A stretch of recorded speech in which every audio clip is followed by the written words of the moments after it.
I once again praise the Lord for the opportunity given to me to break bread along with the saints in this assembly. ఈ స్థానిక సంఘంలో నా పరిశుద్ధులతో కలిసి రొట్టె విరవటం కొరకై నాకు ఇవ్వబడిన ఈ అవకాశాన్ని బట్టి నేను వందనాలు చెల్లిస్తూ ఉన్నాను. Praise God for the opportunity of sharing God's this morning. ఉదయకాలపు వేళ దేవుని యొక్క వాక్యాన్ని బట్టి కూడా మనం ప్రభువును స్తుతిద్దాం. Last Friday we were looking at the instructions given to family and the church, which is very common. పోయిన శుక్రవారం మనం విన్న తరగతిలో సంఘానికి అలాగే కుటుంబాలకి సామాన్యముగా ఉన్నటువంటి సంగతులను గురించి మనం విన్నాం. We have seen that every family is a little church and every local church is a big family.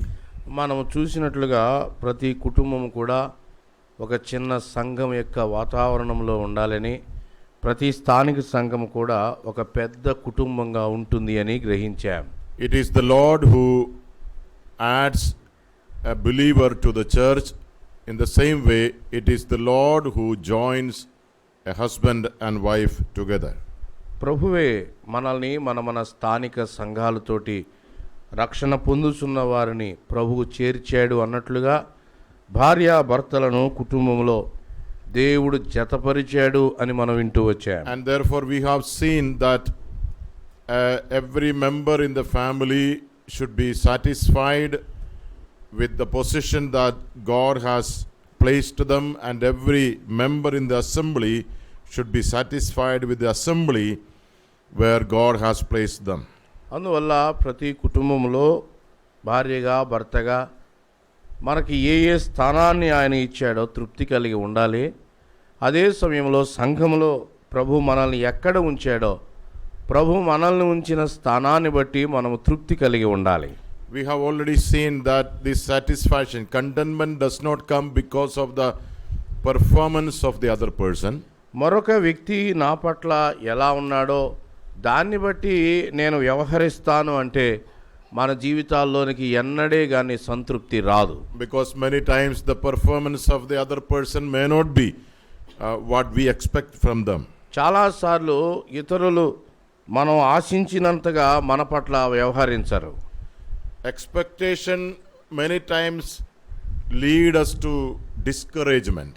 ఇతరులు మన పట్ల ఎలా ఉండాలో అని ఆశించటం చాలాసార్లు మనకి నిరుత్సాహానికి నడిపిస్తుంది. Before marriage, many young people have great dreams and high expectations. వివాహానికి ముందు యవనస్తులు ఎన్నో కలలు ఎంతో ఉన్నతంగా ఆశిస్తూ వస్తారు. They have many dreams. ఎన్నో కలలు ఉంటాయి. But once they enter into the family life, కుటుంబ జీవితంలోనికి ఒక్కసారి ప్రవేశించిన తర్వాతే గాని many young people feel that all their dreams are shattered. వారి యొక్క కలలు అన్నీ ఛిద్రమైపోవడాన్ని చాలా మంది యవనస్తులు గమనిస్తారు. They had big dreams about their life partners. వారి భాగస్వామి ఎంత గొప్పగా ఉండాలో ఎన్నో కలలు కన్నారు. But when they came to the real life, they came to know that all my dreams are just, vanity. వివాహమైన తర్వాత ఆ కలలన్నీ వృధా అయిపోయాయి అని భావిస్తారు. And there are many couples go into depression because of that. దానిని బట్టి ఇంకా కొంతమంది అయితే తీవ్రమైన నిరాశలోనికి వెళ్ళిపోయారు. Because they did not find what they expect. వారు ఏమి ఆశించారో అది వారికి దొరకలేదు. So what does the word of God teaches us? ఇక్కడ దేవుని యొక్క వాక్యం మనకి ఏమని బోధిస్తుంది? Whether it is in the family or whether it is in the assembly, don't look for perfection. కుటుంబంలో కానీ స్థానిక సంఘంలో కానీ మన తోటి వారి నుండి పరిపూర్ణతను ఆశించవద్దు. Nobody is perfect. ఎవరు పరిపూర్ణులు కాదు. Imperfection, because of imperfection, there are many things in my life which can create irritation in the life of other person. ఇతరుల పట్ల నేను అపరిపూర్ణుని కాబట్టి అనేకమైన నా చర్యలు ఇతరులకు చికాకును కలిగిస్తాయి. And therefore the word of God teaches us to bear each other. అందుకని దేవుని యొక్క వాక్యము ఒకరినొకరు భరించండి అని బోధించింది. Yes, bear the burdens of others. ఇతరుల భారములను భరించండి అని బోధించింది. So our contentment does not come because of the perfection or the performance of the other person. కాబట్టి సంతృప్తి ఇతరులు మన పట్ల ఎలా వ్యవహరిస్తారు అనే దాని మీద ఆధారపడలేదు. Perfection comes in this foundation that it is the Lord who has joined me to the family and also to the church. Satisfaction. ఆ సంతృప్తి అనేది దేవుడు నాకు ఈమెను లేదా అతనిని జతపరిచాడు కాబట్టి నేను సంతృప్తిని పొందుతాను. That is how a parent should contend with their children. అలాగుననే తల్లిదండ్రులు బిడ్డల పట్ల కూడా సంతృప్తిని కలిగి That ఉండాలి. is how children should find contentment in their parents. అలాగుననే పిల్లలు కూడా తల్లిదండ్రుల్లో సంతృప్తిని కలిగి You know, ఉండాలి. this can also happen. Some of the parents are not satisfied with their children. ఇది కూడా మన కుటుంబాల్లో జరుగుతుంది. కొంతమంది పిల్లలకి తమ తల్లిదండ్రుల పట్ల అసంతృప్తి Yeah, it ఉంది. can happen in the other way also. అలాగే తల్లిదండ్రుల నుంచి పిల్లలకు కూడా జరగవచ్చు. So the word of God teaches us to have this awareness and sense of understanding that it is the Lord who has placed me in this situation. కాబట్టి దేవుని యొక్క వాక్యం మనకి జ్ఞాపకం చేసేది ఏమిటి అంటే ఇలాంటి పరిస్థితుల మధ్య ప్రభువే పెట్టాడు అని మొదట మనం గ్రహించాలి. Apostle Paul was in the jail in Rome. రోమా చెరసాల్లో పౌలు ఉండగా And there he wrote 4 epistles. ఆయన 4 పత్రికలు అక్కడి నుండి రాశాడు. And in Philippians he says that I have learned to be content. పౌలు ఫిలిప్పీలకైతే రాస్తూ నేను సంతృప్త కలిగి ఉండుట నేర్చుకున్నాను అన్నాడు. And I am in fact content. నిజానికి నేను సంతృప్తిగా ఉన్నాను అని He చెప్తున్నాడు. says I am full. నేను సంతృప్తిగా ఉన్నాను. In the jail so many limitations are there. నిజానికి చెరసాల్లో ఎన్నెన్నో పరిమితుల మధ్య Although he was given permission to live in a rented house, అక్కడ తన అద్దె ఇంట నివాసం ఉండడానికి అతనికి అవకాశం ఉన్నప్పటికీ కూడా but still he was chained. అతడు బంధించబడ్డాడు అని And the గ్రహించాలి. soldiers were around him. House arrest లో కూడా బంధించబడ్డాడు. చెరసాల పోలీసులు ఆయన చుట్టూ ఉన్నారు, But సైనికులు. still he says I am content. అప్పటికి కూడా చెప్తున్నాడు నేను తృప్తి కలిగి ఉన్నాను. Contentment does not mean that I have everything that I need. సంతృప్తి అంటే నాకు కావలసినవన్నీ నాకున్నాయి అని అర్థం కాదు అని గ్రహించాలి. But I believe that I am in this condition because God has brought me to this condition. నేను ఈ స్థితిలోనికి నేను రావడానికి నేను నమ్మేది ఏమిటి అంటే దేవుడే తీసుకుని వచ్చాడు. Brother, sister, you may be passing through difficulties. సోదరుడా సోదరి అనేకమైనటువంటి శ్రమల గుండా నీవు వెళ్తున్నావేమో. Maybe even in the family life. కుటుంబ జీవితంలో కష్టాల గుండా వెళ్తున్నావేమో. Maybe my partner is not up to my ఒకవేళ నా expectation. భాగస్వామి నేను ఆశించినంతగా నా పట్ల వ్యవహరించటం లేదేమో. But God's word teaches us to be content. దేవుని యొక్క వాక్యం ప్రతి స్థితిలో సంతృప్తి కలిగి ఉండమని బోధిస్తా It ఉంది. is the Lord who has brought you to that position. ఆ స్థానానికి తీసుకొచ్చిన వాడు ప్రభువే అని గ్రహించాలి. There is a verse in the epistle of Hebrews chapter 13. Hebrew పత్రిక 13వ అధ్యాయంలో ఒక వచనం ఉన్నది. There he is dealing with the topic of marriage also. వివాహాన్ని గురించి కూడా అధ్యాయంలో గ్రంథకర్త రాస్తున్నాడు. In verse 4 he says marriage is to be held in honor among all. 4వ వచనంలో వివాహం అన్ని విషయములలో ఘనమైనదిగాను ఉండాలి అని చెప్పాడు. Marriage bed is to be undefiled, for fornicators and adulterers God will judge. పానుపు నిష్కల్మషమైనదిగాను ఉండవలెను, వేశ్యా సంగులకును వ్యభిచారులకు దేవుడు తీర్పు తీర్చును అని చెప్తూ, And then in verse 5 he says that make sure that your character is free from the love of money. 5వ వచనంలో ధనాపేక్ష లేని వారై మీకు కలిగిన వాటితో తృప్తి పొందియుండుడి. And then look at the next statement, being content with what you have. మీకు కలిగిన వాటితో తృప్తి పొందియుండుడి. You know, this is not only applicable in connection with the money matters. నిజానికి ధనం విషయములో మాత్రమే కాదు తృప్తి, It is also applicable with the family matters. కుటుంబ విషయాల్లో కూడా మనం తృప్తి కలిగి ఉండాలి. Being content with what you have. ప్రభు మనకి ఏమి ఇచ్చాడో వాటితోటి మనం తృప్తి కలిగి Yes, ఉండాలి. content with your partner, content with your family. నీ భార్య లేదా నీ భర్త నీ కుటుంబంతో నీవు సంతృప్తి కలిగి ఉండాలి. Where there is no contentment, ఎక్కడైతే అసంతృప్తి ఉంటుందో people will look for failures or shortcomings in the other person. అసంతృప్తి భాగస్వామిలో లోపాలను చూపించడానికి ప్రయత్నం చేస్తుంది. And that is the reason why people came and asked to the Lord Jesus Christ, can a person divorce his wife for any reason? అందుకనే ప్రభు దగ్గరికి కొంతమంది వచ్చి అడుగుతున్నారు, మనుషుడు ఏ కారణం చేతనైనా విడిపోవచ్చా అని అడిగారు. So because there is no contentment. ఎందుకు విడిపోవాలనుకుంటున్నారు? తృప్తి లేదు. So when there is no contentment, whatever we see will be negatives. తృప్తి లేనప్పుడు మనం చూసేదంతా ప్రతికూలంగానే ఉంటుంది. So we have seen that there are instructions which are common to family and the assembly. కుటుంబాలకి అలాగే సంఘాలకి ప్రభు ఇచ్చినటువంటి సూచనలు మనం చూస్తూ ఉన్నాం. First instruction we have seen is that love each other. మనము శుక్రవారం తరగతిలో మనం ఒకరినొకరు ప్రేమించాలి అనే ప్రభు యొక్క ఆజ్ఞను మనం చూసాం. Yeah, that is both given to the family and also to the church. కుటుంబానికి ఆయన సంఘానికి ప్రేమను గురించిన ఆజ్ఞ ఇచ్చాడు. Now there is another instruction given both to the family and the church. సంఘానికి కుటుంబానికి ఆయన ఇచ్చిన మరొక ఆజ్ఞ లేదా సూచన ఉన్నది. That is to live together. కలిసి ఉండుట. Yeah, we will read that verses first of all in 1 Corinthians chapter 7. 7వ అధ్యాయం కొరింథీయులకు రాయబడిన మొదటి పత్రిక. This is a portion where Apostle Paul is dealing with some very important things in family life. కుటుంబ జీవితంలో ప్రాముఖ్యమైనటువంటి అనేకమైన సంగతులను పౌలు ఈ 7వ అధ్యాయంలో రాస్తూ వచ్చాడు. When you read verses 2 to 5, 2వ వచనం నుండి 5వ వచనం వరకు మీరు చూసినట్లయితే there Apostle Paul is dealing with the intimate relationship with husband and wife. భార్యకు భర్తకు మధ్య ఉండాల్సిన ఆ సంబంధం, దగ్గర సంబంధాన్ని గురించి పౌలు చెప్తున్నాడు. And then we will read verse 5. 5వ వచనాన్ని మనం చదువుతాము. Stop depriving one another except by agreement for a time, so that you may devote yourselves to prayer and come together again, so that Satan will not tempt you because of your lack of self-control.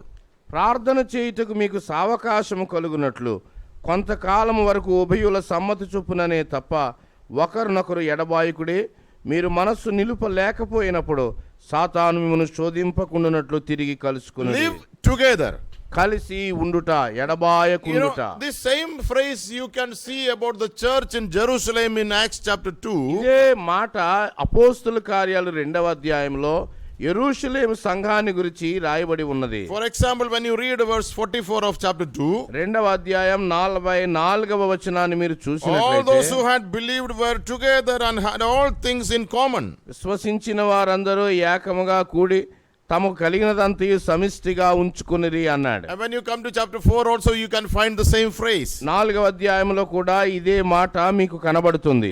They were together having one mind and one purpose. వారు ఏక మనస్సు కలిగి ఏక ఉద్దేశం కొరకై వారు సమకూర్చబడి ఉన్నారు. So this command or this instruction is applicable both to the family and also to the church. ఎడబాయకుండుట లేదా సమకూడి ఉండుట కుటుంబానికి సంఘానికి వర్తిస్తున్నటువంటి మాట.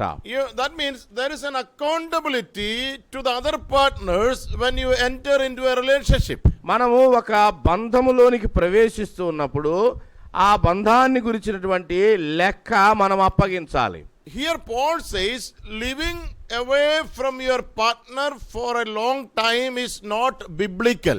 దేవుని వాక్యంలో పౌలు ఒక వ్యక్తి తన భాగస్వామిని విడిచిపెట్టడం లేదా ఎక్కువ కాలం ఎడబాసి ఉండడం బైబిల్కి క్రమం కాదు అని చెప్తా ఉన్నాడు. Even though it is for making money, ఒకవేళ డబ్బు సంపాదన కొరకై కూడా భార్యాభర్తలు దూరంగా ఉండడం. when you make money you lose your family life, you suffer in family life. డబ్బు సంపాదించడం కొరకై వీళ్ళిద్దరూ దూరంగా ఉంటే కుటుంబ జీవితాన్ని శ్రమల పాలు చేయటం. And in the same way keeping away from the assembly without having any justified reason, it's not advisable. అదే సమయంలో సంఘానికి కూడా న్యాయపరమైన ఎలాంటి హేతు లేకుండా దూరంగా ఉండడం అది కూడా చాలా ప్రమాదకరం. A husband or a wife should know where her husband is and why her husband is away. ప్రతి భార్యకి కూడా తన భర్త ఎక్కడున్నాడో ఎందుకు దూరంగా ఉన్నాడో తెలిసి ఉండాలి. Yeah, because he is accountable because of the covenant that he entered with his wife in the name of the triune God. ఎందుకు అతడు జవాబుదారీగా భార్యకు ఉండాలి అంటే త్రియేక దేవుని సమక్షంలో అతడు నిబంధన చేశాడు. Yes, that is what happened on the day of marriage. వివాహ సమయంలో ప్రమాణం జరిగింది. There was a covenant in the name of the triune God. త్రియేక దేవుని నామములో అతడు ఆమెతో నిబంధన చేశాడు. You know, that is the reason why a believer can never think of divorcing his wife. అందుకనే ఆ నిబంధన ఆధారంగా ఏ విశ్వాసి విడాకులను గురించి ఆలోచన చేయడానికి వీలు లేదు. Because marriage happened through a covenant which was made in the name of the triune God. ఎందుకు అంటే అసలు వివాహం జరిగిందే త్రియేక దేవుని నామములో. And we have already seen it is God who joins. మరొకటి మనం చూస్తున్నాం, వారిని జతపరిచింది దేవుడే. So it is not only that you must not think about divorce, but also whatever agreement that you have made in between in that covenant should be faithfully applied. విడాకుల గురించి ఆలోచించకూడదు అంత మాత్రమే కాదు, కలిసి ఉండడానికి ఏ సంగతులు మనము ప్రమాణము చేసామో వాటిని జరిగించడానికి శ్రద్ధ కలిగి ఉండాలి.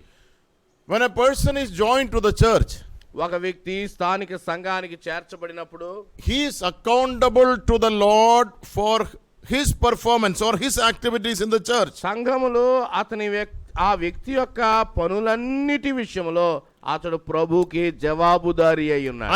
I don't say that a person who goes out somewhere should always take permission from the church. ఒక వ్యక్తి అసమాటు పర్మిషన్ తీసుకుని బయట తిరగమని నేను చెప్పటం లేదు. But I certainly believe the church should know where you are and how you are. ఖచ్చితంగా మనం ఎక్కడున్నామో మనం ఎలా ఉన్నామో స్థానిక సంఘానికి తెలిసి తీరాలి. If somebody asks a wife, sister, where is your husband?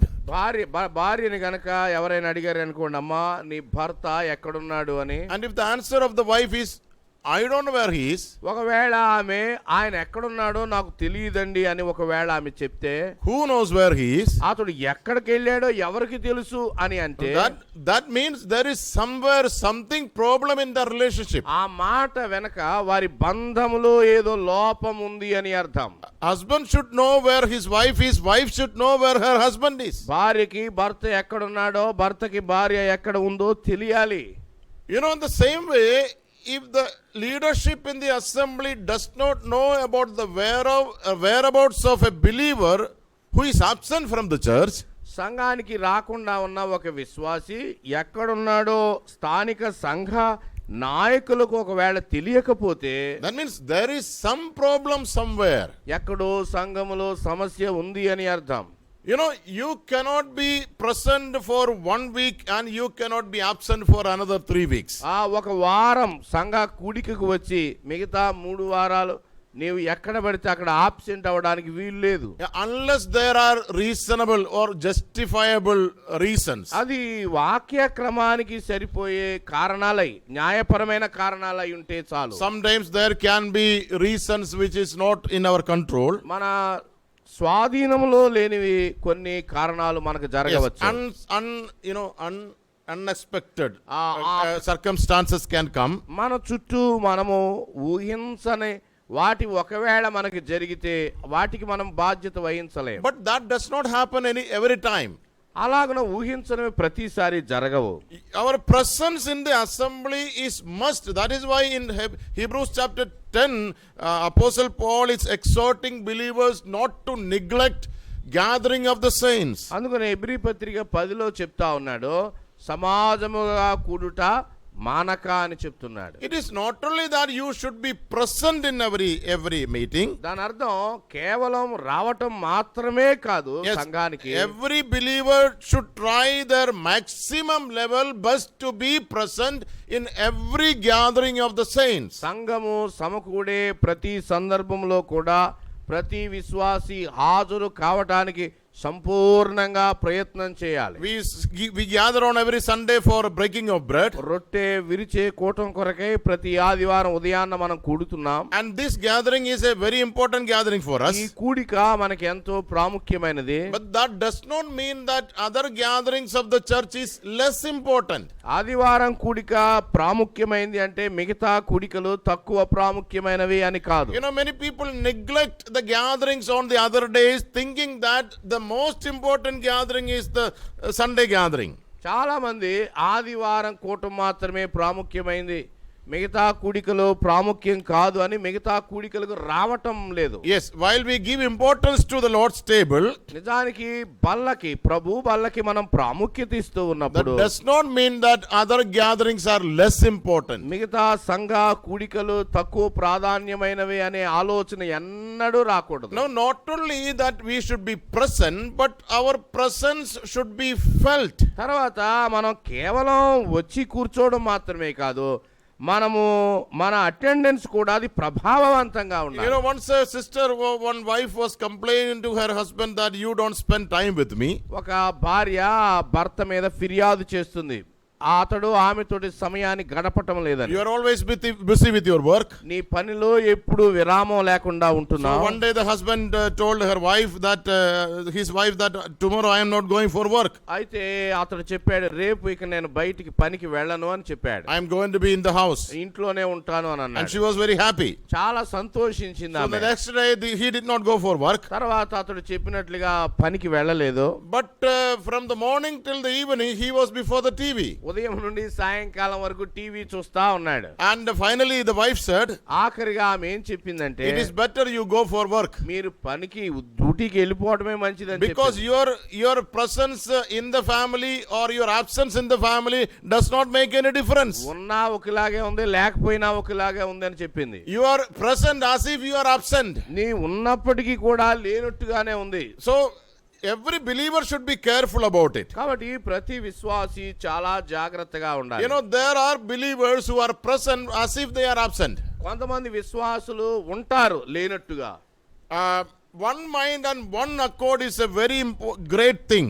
సంఘములో ఏక మనసు ఏక భావం గొప్ప సంగతి అని That means గ్రహించాలి. your total involvement in the church. దాని అర్థం ఏంటంటే సంఘ కార్యక్రమంలో నీవు సంపూర్ణముగా పాల్గొనుట. It doesn't mean that everybody should get up and say something or praise God audibly. If brothers have opportunity, then please do that. ఆ సహోదరుల అవకాశం ఉన్నప్పుడు మీరు లేచి నిలబడి స్తోత్రాలు చెప్పొచ్చు. దాని అర్థం అందరూ ఎల్లప్పుడూ లేచి ఏదో ఒకటి చెయ్యాలి అని కాదు. But even if you are not able to do that, your involvement should be there. మనము బహిరంగంగా కనబడే కార్యాల్లో మన పాత్ర కనబడకపోయినప్పటికీ మన బాధ్యత లేదా మనం నిమగ్నమై ఉండాలి. Yes, it should not be that you are physically present there, but you are not involved spiritually in anything that is happening there. చాలా సార్లు ఏం జరుగుతుందంటే భౌతికంగా మనం ఇక్కడ ఉంటాము కానీ ఇక్కడ జరుగుతున్న కార్యాలలో ఆత్మీయంగా మన పాత్ర ఉండదు. So that is applicable on every brother and every sister. ప్రతి సహోదరికి ప్రతి సహోదరుడికి ఇది వర్తిస్తుంది. There is a verse in Proverbs chapter 25. 25వ అధ్యాయం సామెతల గ్రంథాన్ని మనం చూస్తే Proverbs chapter 25 verse 4. 25:4. Just a minute. 25:4. Just a minute. Yeah.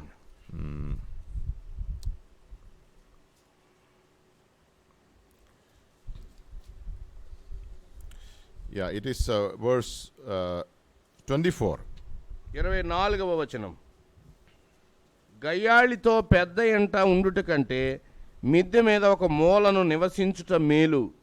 You know, the sisters, please don't think that it is only applicable for them. ఇక్కడ గయ్యాళి అనే మాటను బట్టి ఇది సహోదరులకు మాత్రమే అని అనుకోవద్దు. You know, sometimes even brothers, husbands are the same. కొన్నిసార్లు ఇలాంటి వైఖరే పురుషుల్లో కూడా You know, కనబడుతుంది. sometimes husbands are contentious. కొన్నిసార్లు భర్తలే దెబ్బలాట పెట్టుకోవాలని Yeah, చూస్తారు. sometimes women are or wives are contentious. కొన్నిసార్లు భార్యలు ఆ కలహానికి దిగుతారు. Now the meaning, the thought I wanted to share is, ఇక్కడ నేను మీకు అందించాల్సిన ఆలోచన ఏమిటి అంటే, when you are in the family or when you are in the church, సంఘములో ఉన్నప్పుడు లేదా కుటుంబంలో ఉన్నప్పుడు make sure that your presence gives comfort to the other person. నీ ఉనికి లేదా నీవు వచ్చినటువంటిది ఇతరులకు ఆదరణ కలిగించాలి. Make sure that you make the atmosphere in the family comfortable for the other person. నీ కుటుంబములో నీవు ఉండడం వల్ల మిగతా వాళ్ళు సౌకర్యంగా ఉండడం కొరకై సరి చూసుకో. Because sometimes your presence can irritate the other person because of some of your habits. కొన్నిసార్లు మన అలవాట్లను బట్టి ఇతరులు ఎంతో చికాకు పడవచ్చు. You know, sometimes the other person may feel it is better to be away than to be present. కొన్నిసార్లు ఏమనిపిస్తుందంటే ఇక్కడ ఉండడం కంటే దూరంగా ఉంటే బాగుండు You know, అనిపిస్తుంది. sometimes husbands feel the same. కొన్నిసార్లు భర్తలు అలాగునే ఆలోచన Sometimes చేస్తారు. wives feel the same. కొన్నిసార్లు భార్యలు అలాగునే It is ఆలోచిస్తారు. better to be away than to live with this man or this woman. ఈ స్త్రీతో ఉండటం కంటే ఈ పురుషునితో ఉండటం కంటే దూరంగా ఉండడమే మేలు అని అనిపిస్తుంది. And every believer should also think about the same. ప్రతి విశ్వాసి కూడా సంఘం విషయంలో అలాగుననే ఆలోచించాలి. Let nobody think about me in that way. ఏ వ్యక్తి నా పట్ల అతడు ఇలా ఉండకూడదు అని అనుకోకూడదు. You know, in the New Testament, as far as we understand, believers were very happy when they met together. క్రొత్త నిబంధన సంఘ ఆరంభ చరిత్రలో మనం చూస్తాం, విశ్వాసులందరూ కలిసినప్పుడు ఎంతో ఆనందంగా When ఉండేవారు. God was speaking to the people of Israel in the Old Testament, పాత నిబంధనలో ఇశ్రాయేలీయుల గురించి ప్రభు మాట్లాడుతూ ఉన్నప్పుడు God was always telling you, come together along with your family, children and servants and rejoice in my presence. నా సన్నిధిలో మీరు ఆనందించేటట్టుగా మీ కుటుంబాలతో మీ పనివారితో కూడిరండి అని ఆయన The చెప్తున్నారు. reason of rejoicing primarily is that you are in my presence. నిజానికి వారు ఎందుకు కూడి రావాలి, కూడి వచ్చినప్పుడు ఎందుకు ఆనందం అంటే అక్కడ ఆయన సన్నిధి ఉంది. And then also you are together. When you meet each other, that creates joy among you. మీరు కూడి వచ్చినప్పుడు నా సన్నిధిలో ఆనందిస్తూ ఉన్నారే, అప్పుడు మీకు ఆనందం కలుగుతా ఉంది. You read about Samson in the book of Judges chapter 16. 16 న్యాయాధిపతుల గ్రంథములో సంసోనుని గురించి మనం చదువుతాం. There something happened to Samson in chapter 16 and verse 16. 16వ అధ్యాయం 16వ వచనములో సంసోనుకి సంభవించింది ఒకటి అక్కడ You know, కనబడుతుంది. there the failure or the failure happened to Samson. సంసోను జీవితంలో సంభవించిన ఓటమి మనం చూస్తాం. You know, this Delilah, she was pressing her. You read verse 16. It came about when she pressed him daily with her words and urged him that his soul was annoyed to death. 16:16లో ఆమె అనుదినమును మాటల చేత అతని బాధించి తొందర పెట్టుచున్నందున అతడు ప్రాణం విసిగి చావగోరెను అని ఉంది. Yeah, the other words is that, you know, she was suffocating him. నిజానికి మరొక మాటలో చెప్పాలంటే ఆమె అతనికి బాధను కలిగిస్తుంది, ఇబ్బంది కలిగిస్తుంది. Pressing there, the real meaning is pressing his neck so that he was struggling to breathe.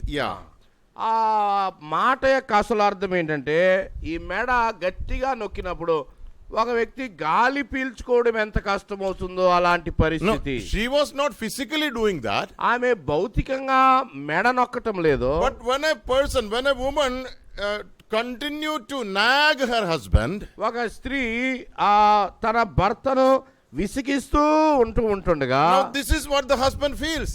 భర్తకి ఇలాగునే అనిపిస్తుంది. He feels suffocated. అతడు ఎంతో ఇబ్బంది పడతాడు. And then he will sometimes feel it is better to die than to live like this. ఈ ఇబ్బందిలో బ్రతకడం కంటే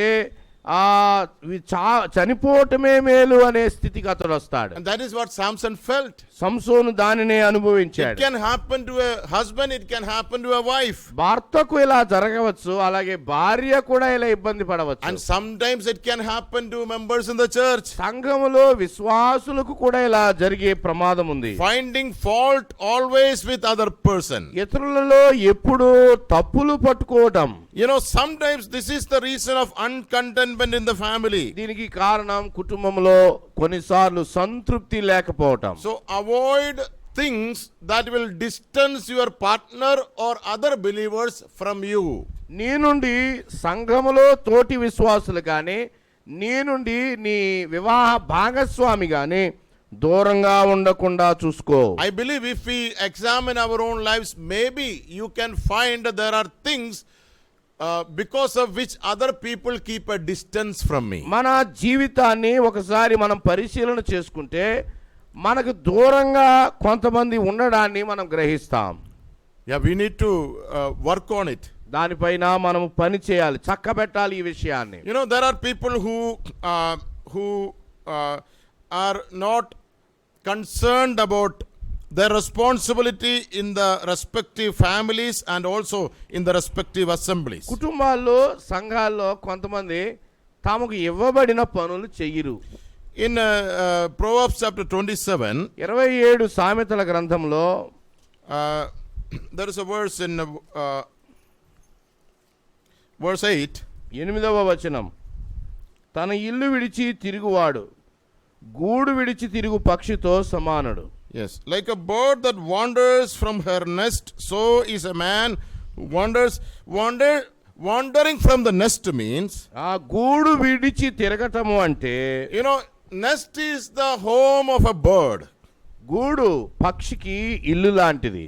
There she may have eggs, there she may have her children.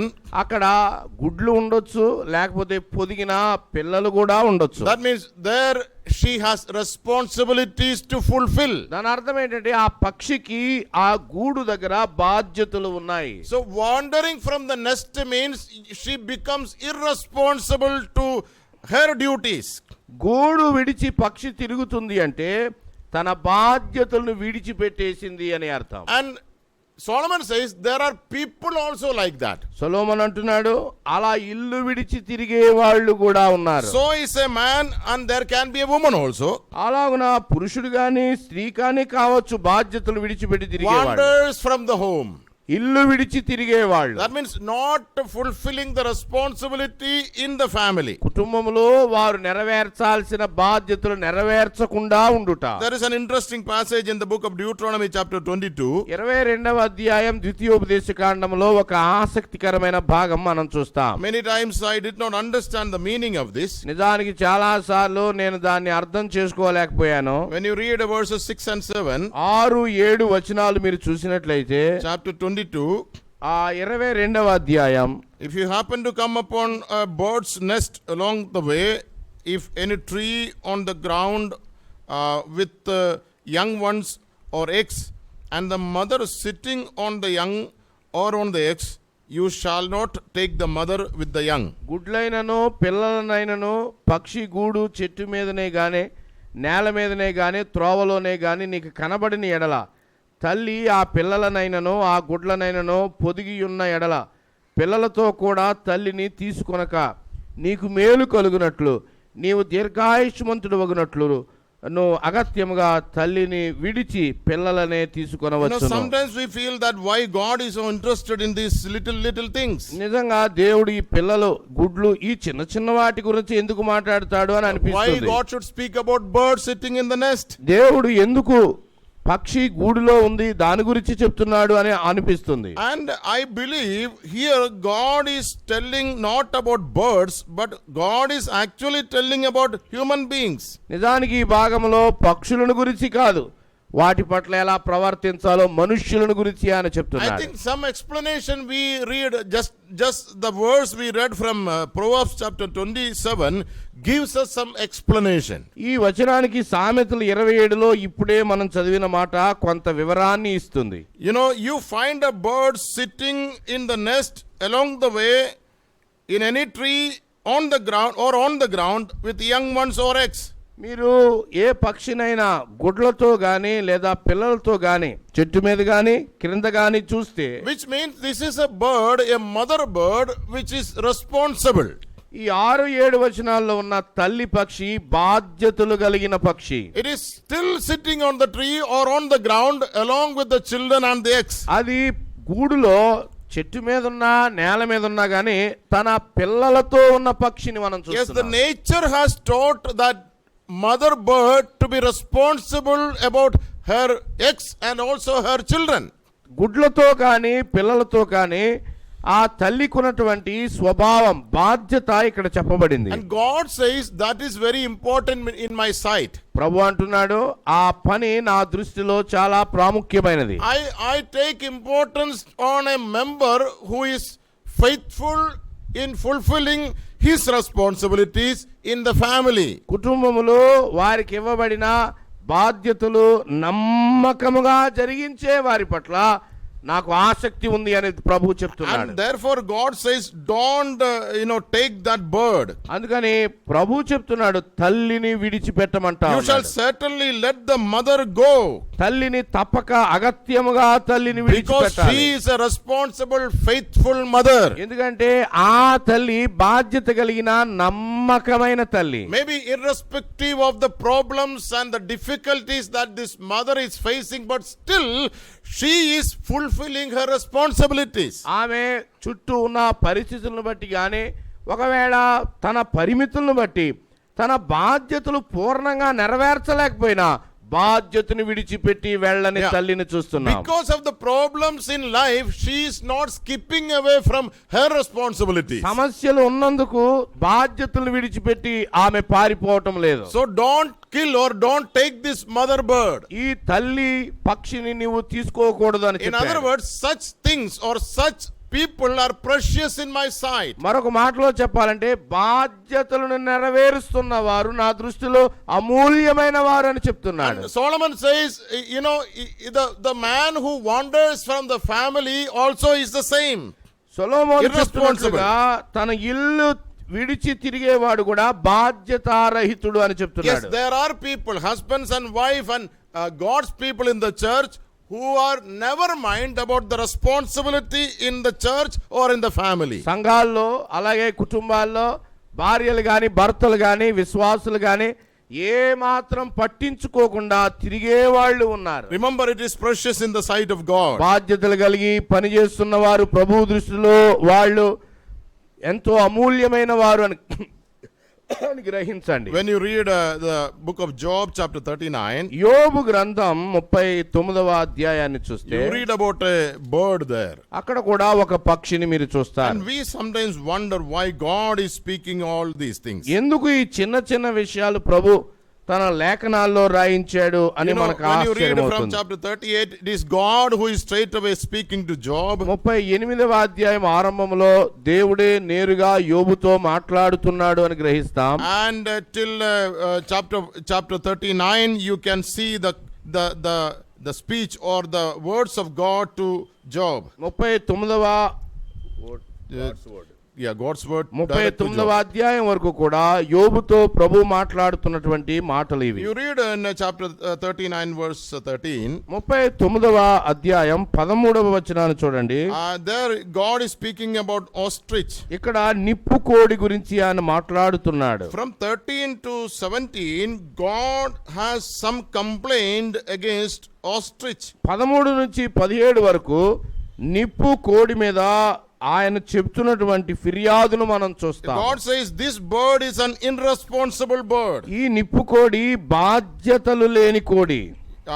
In verse 14, for she abandons her eggs to the earth and warms them in the dust. 14లో అది నేలను దాని గుడ్లను పెట్టును ధూళిలో వాటిని కాచును And in అంటున్నాడు. 15 he says she forgets that a foot may crush them or that a wild beast may trample them. 15వ వచనములో దేని పాదమైన వాటిని త్రొక్కవచ్చునని అయినను అడవి జంతువు వాటిని చితక ద్రొక్కవచ్చునైనను అనుకొనకయే ఉన్నది అన్నాడు. In 16 she treats her young cruelly as if they were not hers. though her labor be in vain, she is unconcerned. 16వ వచనములో తన పిల్లలు తనవి కానట్టు వాటి ఎడల అది కాఠిన్యము చూపును, దాని కష్టము వ్యర్థమైనను దానికి చింత లేదు అన్నాడు. Now these things God has spoken because there are people like that. ఎందుకు ఈ విషయాలు ప్రభు చెప్తున్నాడు? ఎలాంటి మనుష్యులు ఉన్నారు కాబట్టి. Unconcerned about the relationships. సంబంధాల పట్ల వారు ఏమాత్రం కూడా బాధ్యతలు లేని వాళ్ళు. Treat the other people cruelly as if they have nothing to do with them. వారు ఏమాత్రం కూడా విలువలేరు అన్నట్లుగా వారి పట్ల క్రూరముగా ప్రవర్తించారు. Now remember, this complaint is not against ostrich, but this complaint is against people who become or behave like ostrich. నిజానికి నిప్పుకోడి మీద ఆయన కంప్లైంట్ చేయడం లేదు కానీ ఆ నిప్పుకోడి వలె ప్రవర్తించే మనుషులను గురించి ఆయన చెప్తున్నాడు. Yeah, such people are found among God's people. దేవుని పిల్లల మధ్య ఇలాంటి వారు లేకపోలేదు. Come to book of Lamentation chapter 4. విలాప వాక్యముల గ్రంథం 4వ వచనంలోనికి 4వ అధ్యాయంలోనికి రండి. Yes, book of Lamentation chapter 4. విలాప వాక్యములు 4వ అధ్యాయం. We understand that this is a lamentation by Jeremiah the prophet. ప్రవక్త అయిన ఇర్మియా యొక్క కన్నీటి విలాపము అని మనం ఎరుగుదుము. And he is lamenting on the people of Israel. ఇశ్రాయేలీయులను గురించి ఆయన కన్నీరు కారుస్తున్నాడు. In verse 3 he says, 3వ వచనములో, yeah, నక్కలైనను చన్నిచ్చి తన పిల్లలకు పాలిచ్చును, నా జనుల కుమారి ఎడారిలోని వస్త్రపక్షుల వలె క్రూరురాలాయను అన్నాడు. Yes, the daughter of my people has become cruel like ostriches in the wilderness. నా జనుల కుమారి ఎడారిలోని వస్త్రపక్షి లేదా నిప్పుకోడి వలె క్రూరమైంది అయ్యింది. So here these ostriches are compared, or people are compared to ostriches. ఇక్కడ ఈ జనుల కుమారి ప్రజలు ఆ నిప్పుకోడి తోటి పోల్చి చెప్పబడ్డారు. In later the preceding verses you see why he is comparing people with ostriches. ఎందుకు ఆయన ప్రజలను ఆ వస్త్రపక్షితో పోల్చాడో వారి లక్షణాలు 4వ వచనంలో నుండి చెప్పాడు. Yeah, to the tongue of their infants cleaves to the roof of its mouth because of thirst. The little ones ask for bread, but no one breaks it for them. 4వ వచనంలో దప్పి చేత చంటి పిల్ల నాలుక వాని అంగిటికి అంటుకొనును, పసిపిల్లలు అన్నమడుగుదురు, ఎవడునో వారికి పెట్టాడు అని చెప్పాడు. So here also it says that my people do not fulfill the responsibilities. దాని అర్థం ఏంటంటే నా కుమార్తె, నా ప్రజలు, నా జనులు వారి బాధ్యతలను నెరవేర్చడం లేదు. Irresponsible, they have become irresponsible, unconcerned about the relations. వారు బాధ్యత రహితంగా మారారు, వారి బాధ్యతలు నెరవేర్చడం లేదు. So living together also means fulfilling your duties to the other people. మనము కలిసి జీవించడము అంటే మన తోటి వారి పట్ల ప్రభు మనకిచ్చిన బాధ్యతలను నెరవేర్చుటే కలిసి జీవించుట. Yes, we have been given responsibilities in every relationship that God has brought us to. దేవుడు మనల్ని ఎలాగున సమకూర్చాడో వాటన్నిటిలో మన బాధ్యతలను మనం నెరవేర్చాలి. Yeah, it is our responsibilities to create an atmosphere which is conducive, which is comfortable for the other people. మనం కుటుంబంలో, సంఘములో మన యొక్క ఉనికి ఇతరులకు ఆదరణ కలిగించేటట్టుగా జాగ్రత్తగా చూసుకోవాలి. Let us not suffocate the other person because of our bad habits. మన చెడ్డ అలవాట్లను బట్టి మనతో ఉన్న వారు ఇబ్బంది పడకుండా చూసుకోవాలి. And also we all should give the other person freedom to be open with us. మరొక కోణములో చూసినప్పుడు మనతో ఉన్న వాళ్ళు మన పట్ల వాళ్ళు నేరుగా మాట్లాడటం కొరకై మనము అవకాశాన్ని ఇవ్వాలి. This is another problem in many families and churches are facing. చాలా సంఘాల్లో, కుటుంబాల్లో ఈ సమస్య అనేక మంది ఎదుర్కొంటా ఉన్నారు. In many families husbands are afraid to openly talk with their wives. కొన్ని కుటుంబాల్లో భర్తలు నోరు తెరిచి భార్యతో మాట్లాడడానికి భయపడిపోతా ఉంటారు. In some families wives are afraid to openly speak to their husbands. మరి కొన్ని కుటుంబాల్లో భార్య వణికిపోతది నోరు తెరిచి మాట్లాడాలి అంటే. Yeah, because the reaction of the other person is fearful. ఎందుకంటే నేను ఒకవేళ నోరు తెరిస్తే అతడు ఎలా స్పందిస్తాడో అది భయం వేసి నోరు You know, sometimes తెరవలేకపోతున్నారు. the same atmosphere can happen in the church. సంఘంలో కూడా కొన్నిసార్లు అలాంటి వాతావరణమే ఉంటుంది. You cannot openly speak to other person. నీవు ఇతరులతోటి నేరుగా మాట్లాడలేకపోవచ్చు.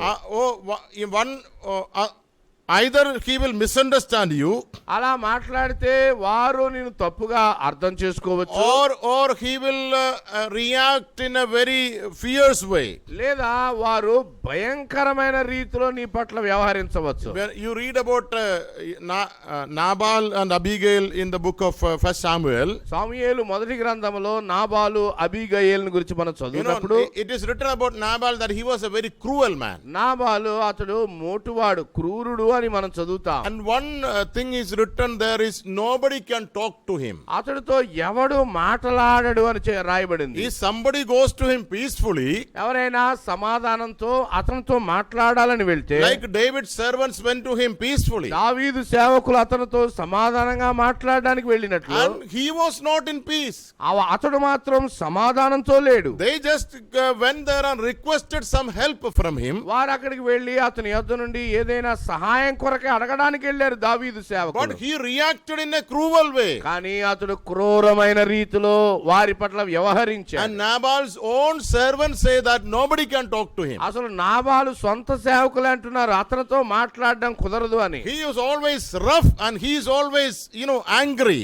ఎప్పుడు కోపంతోనే ఉంటాడు, అతడు ఎప్పుడు కూడా ఇష్టపడడు. If that is my nature, people will not open their heart before me. ఒకవేళ అలాంటి స్వభావం నాది అయితే ప్రజలు నాతో మాట్లాడరు. Sometimes it can happen in the family. కొన్నిసార్లు కుటుంబంలో కూడా అంతే. The husband is always angry.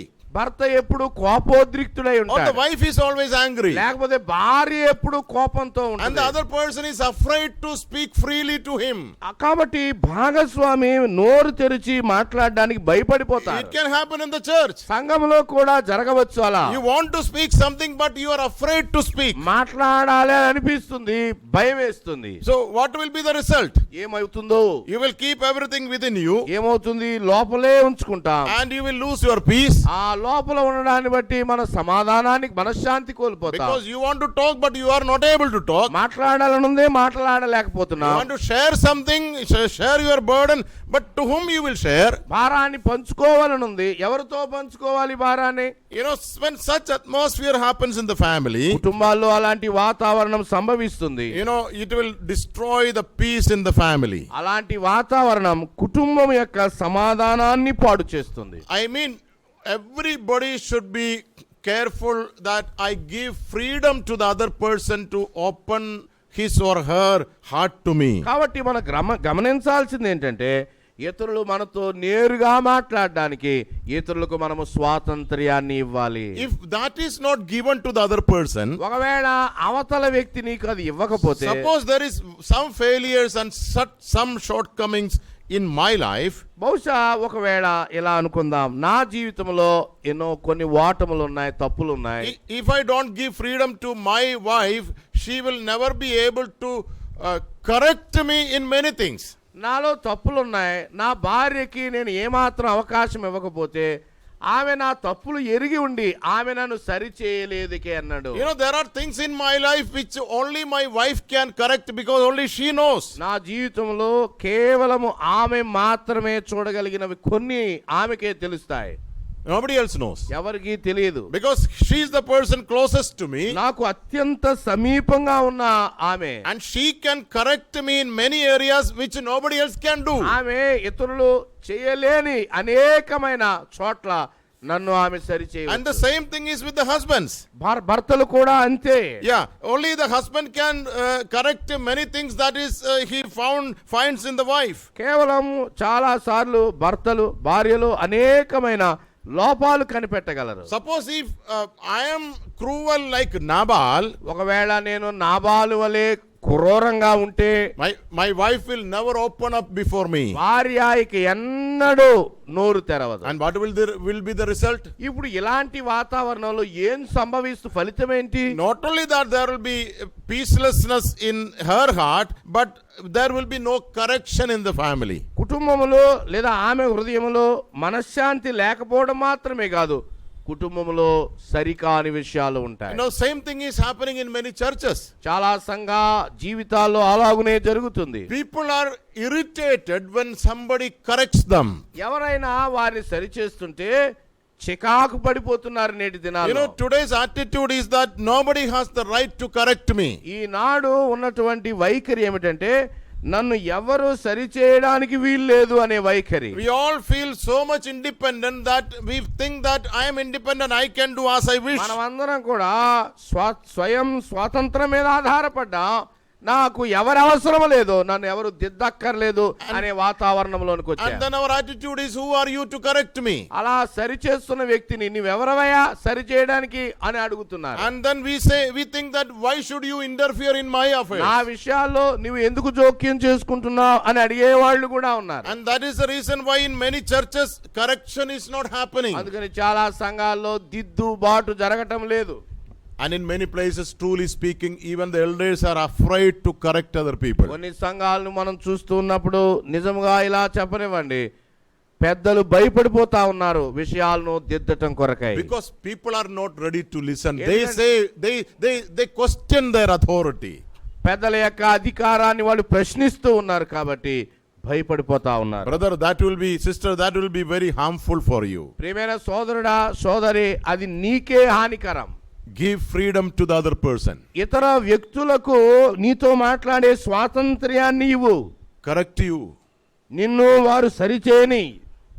Maybe I have already told you that every church, all the members of the church should at least give freedom to the leadership in the church to openly correct them. కనీసం ఒకరికొకరు స్వాతంత్రం ఇచ్చినా ఇవ్వకపోయినా మనమందరం కూడా మనము పెద్దలు మన మీద స్వతంత్రంతో సరిచేసేటట్టుగా వారికి మనము అప్పగించుకోవాలి. Yes, let the elders in the assembly know, yes, I can correct him or her.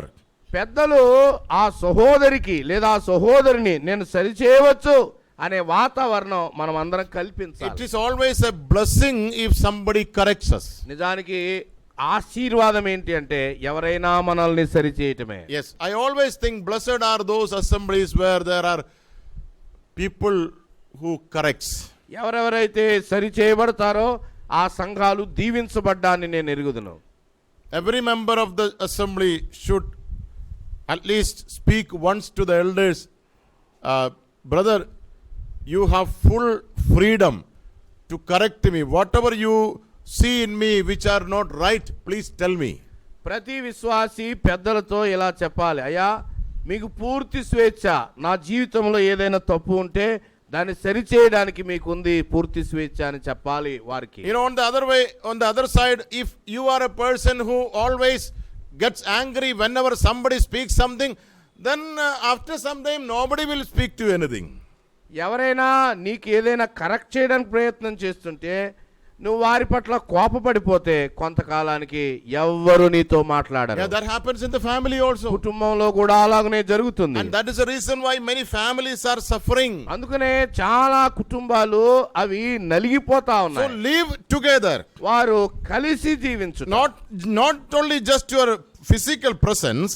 కలిసి జీవించడం అంటే మనుషులంగా ఒక చోట అలా ఉండడం మాత్రమే కాదు, but also make sure that your presence gives comfort to the other person. మనం ఉండడం మనతో ఉన్న వారికి ఆదరణ కలిగించాలి. You know, Paul was once talking about Titus in second Corinthians. కొరింథీయులతో పౌలు తీతుని గురించి ఆయన రాస్తూ ఉన్నప్పుడు ఇలా చెప్పాడు. In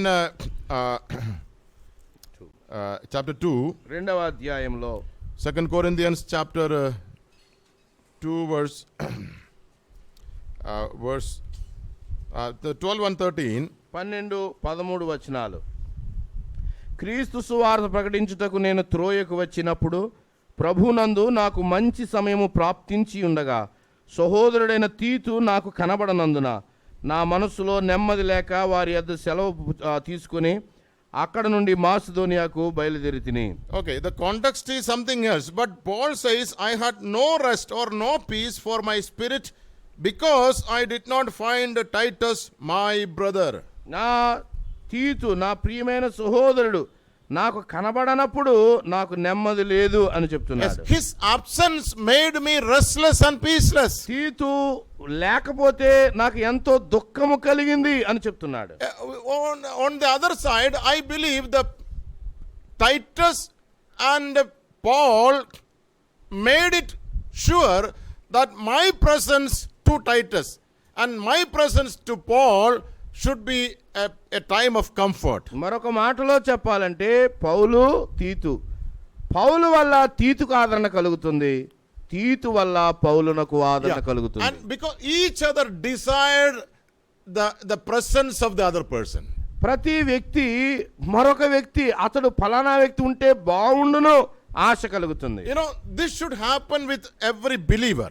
విశ్వాసులందరి జీవితంలో అలాగుననే జరగాలి. This should happen in the family. కుటుంబంలో కూడా అలాగునే జరగాలి. The presence of the one person should give peace to the other person. ఒక వ్యక్తి యొక్క ఉనికి మరొక వ్యక్తికి ఆదరణ You know, కలిగించాలి. sometimes it is the other way. ఏం జరుగుతుంది, రివర్స్ లో జరుగుతా Yeah, ఉంది. sometimes the presence of one person can make you restless and peaceless. కొన్నిసార్లు ఆ వ్యక్తి ఉండడం వల్ల మనము మనశ్శాంతిని కోల్పోతాం. Yeah, we need to examine our lives. మన జీవితాన్ని మనం పరీక్ష చేసుకోవాలి. Are we people like having character, habit of ostrich? నిప్పుకోడి స్వభావం కలిగిన మనుషులంగా ఉన్నామా పరీక్ష చేసుకోవాలి. Another instruction that is given both to family and the church, సంఘాలకి అలాగే కుటుంబాలకి ఇవ్వబడిన మరొక సూచన ఆజ్ఞ, not only live in peace but also avoid the occasions of wrath. Not only live together but also avoid the occasions of wrath. కలిసి జీవించడం గురించి ఇంతవరకు విన్నాం. అది మాత్రమే కాదు, ఒకరి పట్ల ఒకరు ఆ కోపం తీవ్రమైన ఆగ్రహంలో ఆ వాతావరణం ఉండకూడదు. That means live in peace. దాని అర్థం ఏంటి అంటే మనము సమాధానముతో జీవించాలి. 1 Corinthians chapter 7, 7వ అధ్యాయం కొరింథీయులకు రాయబడిన మొదటి పత్రిక, there in connection with the family life, కుటుంబ జీవితానికి సంబంధించిన విషయాలలో in verse 15 towards the end of verse 15 he says, but God has called us to peace. 15వ వచనం ఆఖరి మాటలు, సమాధానముగా ఉండుటకు దేవుడు మనలను పిలిచి ఉన్నాడు. Yeah, the Paul is dealing with the family or married life in verse chapter 7. 7వ అధ్యాయం అంతా కూడా వివాహ వ్యవస్థను గురించి పౌలు రాస్తూ And in ఉన్నాడు. the context of marriage, he says that God has called us to peace. That means God has not called us to war, make war. సమాధానముగా ఉండుటకు దేవుడు మనల్ని పిలిచాడు అంటే యుద్ధం చేయడానికి కాదు, మనల్ని కుటుంబాలుగా కట్టాడు అని అర్థం. Yeah, it happens in family and also it happens in the church. సంఘాల్లో జరుగుతుంది, అలాగే కుటుంబాల్లో కూడా ఇలాగునే జరుగుతుంది. Yeah, in the church, in the Corinthian church it was happening. కొరింథీ సంఘంలో ఇలాగునే జరుగుతుంది. People were at war with each other. కొరింథీ సంఘంలో ఒకరితో ఒకరు వ్యాజ్యం ఆడుతా One ఉన్నారు. brother was taking the other brother to the court. ఒక వ్యక్తి మరొక వ్యక్తిని కోర్టులోనికి తీసుకుని వెళ్తా They ఉన్నారు. were not able to solve the problem inside. సంఘంలో వారి సమస్యలు వాళ్ళు చక్కబెట్టుకోలేకపోతున్నారు పరిశుద్ధుల మధ్య. They were taking their matter to the court or the unbelievers. ఆ విశ్వాసులు వారి యొక్క వ్యాజ్యాలు అవిశ్వాసుల దగ్గరకు తీసుకుని వెళ్తున్నారు. Even if there is a strife between the husband and wife, లేదా భార్య భర్త మధ్య ఒకవేళ ఏదైనా పోరాటం వ్యాజ్యం ఉంటే, make solution for it. ఆ కలహానికి ఒక పరిష్కారాన్ని ఆలోచన చేయాలి. Immediate solution in the family and also in the assembly. కుటుంబంలో సంఘంలో వెంటనే పరిష్కారం ఆలోచించాలి. Colossians chapter 3 verses 12 to 15. కొలస్సే పత్రిక Chapter 3 verses 12 to 15. 3వ అధ్యాయం, కొలస్సే పత్రిక 3వ అధ్యాయం 12 నుంచి 15 వచనాలు మనం చూస్తే, This is both applicable on the family and also applicable on the church. కుటుంబానికి అలాగే సంఘానికి ఇది వర్తిస్తుంది అని గ్రహించాలి. కాగా దేవుని చేత ఏర్పరచబడిన వారును పరిశుద్ధులను ప్రియులునైన వారికి తగినట్లు మీరు జాలిగల మనస్సును దయాళుత్వమును వినయమును సాత్వికమును దీర్ఘశాంతమును ధరించుకునుడి. ఎవడైనను తనకు హాని చేసిరని ఒకడు అనుకుని ఎడల ఒకరినొకడు సహించుచు ఒకరినొకడు